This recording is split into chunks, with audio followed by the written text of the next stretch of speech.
Inuutakan ko kay mother, pero sumasama yung sinasabi ko kay Kiko very often.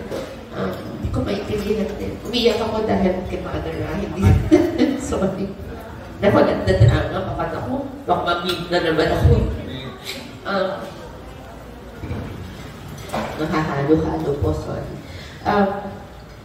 Sabi ko, di ko maintindihan. Kung selfish tayong tao, okay na buhay namin maayos na eh.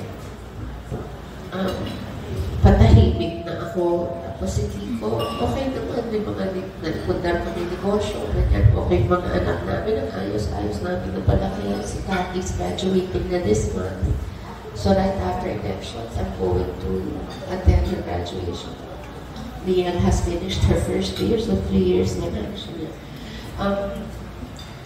Pero talagang calling ni Kiko, bata pa lang siya, is really to serve. Di mga kahit from Lenny, nagsising ka sa akin for allowing me to take on the role of a vice presidential candidate because she knew it wasn't going to be easy. I grew up with a mayor for a father, and until just shortly before he died, when I was born, mayor na siya. Shortly before he died was the only time na hindi na mayor ang tatay ko. So I never liked politics kasi na in the Philippines, pagkaganda-ganda pa ng intention mo, pagkaayos-ayos mo ng puso mo, natatalo ka ng fake news, tsaka budget na bilyon-bilyon ng ibang kandidato na wala namang kami. Lahat ng meron kami, pinahirapan namin dalawa siya, even before I met him. Yung memes lang yan, di ba? Pinagtatawa na namin. Pero syempre, hindi parang binaniniwala doon. Sabi ko, dapat nagkaroon tayo ng ano na, bakit po ba ayaw yung iboto si Kiko? Ano po yung mga doubts ninyo? Kasi lahat ng kasinungalingan nilalabas against him, may resibo kaming katapat. Meron kami mga makapagpapasa walang katotohanan dun sa mga binibigtan nila, paninira nila. Siguro bilang asawa niya at nanay ng mga anak niya,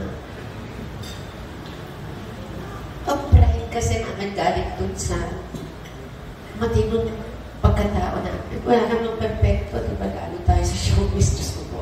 Pero, maayos ang pinanggagalingan namin. Maayos ang panalaki ng mga magulang namin. Napaka-blessed ko na nakahanap ako, pinagdasal ko, pinagdasal ako ng asawa ko.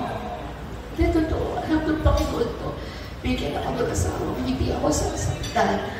Magiging mabuting ama. You know, Kiko doesn't have a lot. But everything he has, he gives to us. This is also his heart for the country. Kasi, di naman kami lumaban sa politika. He served for over 2 decades. Wala kami, in a sense, so nagtatrabaho pa rin kami. At 59, I still work. Because my husband still works. Because we think of our children. Everything we have has come from honest, hard work.